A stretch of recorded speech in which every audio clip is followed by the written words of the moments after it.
Makhluk yang menakjubkan seperti mamut, slot tanah raksasa, kucing bergigi pedang, mereka memang ada secara nyata, bukan hanya fantasi. Hewan-hewan ini telah hilang pada zaman es terakhir, berakhir 11.700 tahun yang lalu. Tapi itu semua tidak berarti karena Anda melihat hewan prasejarah hari ini. Masih ada banyak spesies hewan prasejarah yang masih bisa ditemukan. Tetapi beberapa memang ada yang hanya bisa ditemukan di kebun binatang dan pelestarian alam yang dilindungi. Penyebabnya karena populasi mereka yang langka dan juga terancam punah. Berikut adalah 7 hewan purba yang masih hidup sampai sekarang.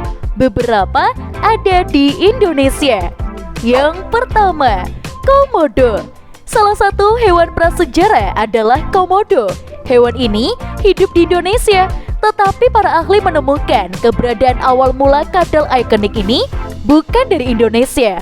Para ilmuwan baru-baru ini telah menggali serangkaian fosil komodo di Australia Timur yang berasal dari jutaan tahun yang lalu.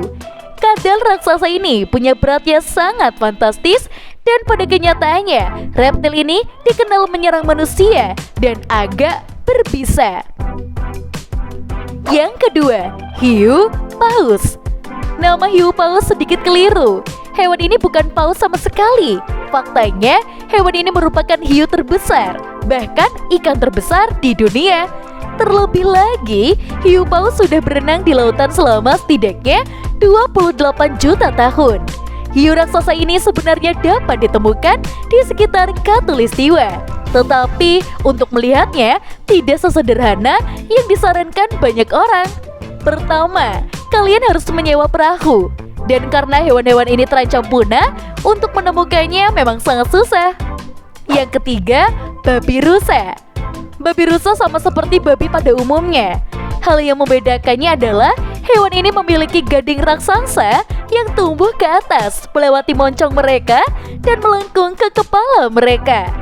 Bahkan gading tersebut jika dibiarkan lama akan menembus dahi mereka. Babi rusa sudah cukup tua untuk muncul di lukisan gua Indonesia sekitar 35.000 tahun yang lalu. Saat ini ada beberapa operator tur yang menawarkan safari untuk mengamati babi rusa di hutan Nantu dan cagar alam Tangkoko di Indonesia. Yang keempat, tapir. Seperti babi rusa, tapir juga menyerupai babi kecuali untuk satu fitur utama, yaitu memiliki belalai pendek seperti gajah yang mereka gunakan untuk mengambil makanan untuk dimasukkan ke dalam mulut mereka. Tapir juga menggunakan moncong panjang mereka sebagai snorkel saat berjalan di bawah air, salah satu hiburan favorit mereka. Faktanya, tapir memiliki sejarah yang panjang dan membanggakan dalam catatan fosil.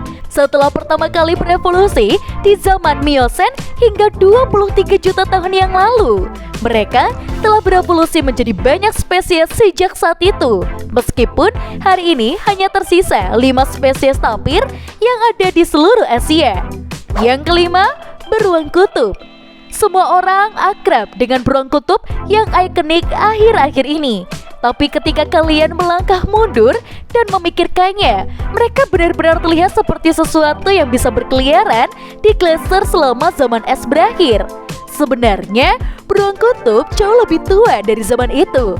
Pada tahun 2010, para ilmuwan menggunakan fosil tulang rahang beruang kutub yang ditemukan di Arktik, Norwegia untuk menemukan bahwa hewan tersebut hidup sekitar 120.000 tahun yang lalu. Yang keenam, kasuari. Kasuari adalah makhluk yang paling mirip dengan Velociraptor di film Jurassic Park. Burung tinggi berwarna-warni berkaki dua ini memiliki ornamen besar seperti lempengan di bagian atas kepalanya dan cakar yang tajam seperti belati di kaki mereka. Bahkan burung ini diketahui sering menyerang, bahkan sangat jarang untuk membunuh manusia. Jika kalian beruntung dan berhati-hati, kalian dapat melihatnya saat berjalan melalui jalur hutan di area Cape Tribulation yang terletak di Australia. Yang ketujuh, walrus. Dengan kumis panjang dan bentuk tubuh yang berisi, walrus terkadang menyerupai anggota keluarga manusia. Mereka juga berenang sempurna di dasar laut, pemakan kerang, kepiting, dan apapun yang kebetulan berada di dekat mulut mereka. Yang anehnya memang sangat mirip. Dan walrus yang konon berusia sekitar 600.000 tahun menghabiskan banyak waktunya di tumpukan es. Tetapi dari Mei hingga Agustus, mereka dapat ditemukan di tengah konsentrasi besar. Disinilah taring besar mereka berperan saat jantan bertarung untuk menguasai betina. Kalian jangan lupa untuk like, komen, dan juga subscribe.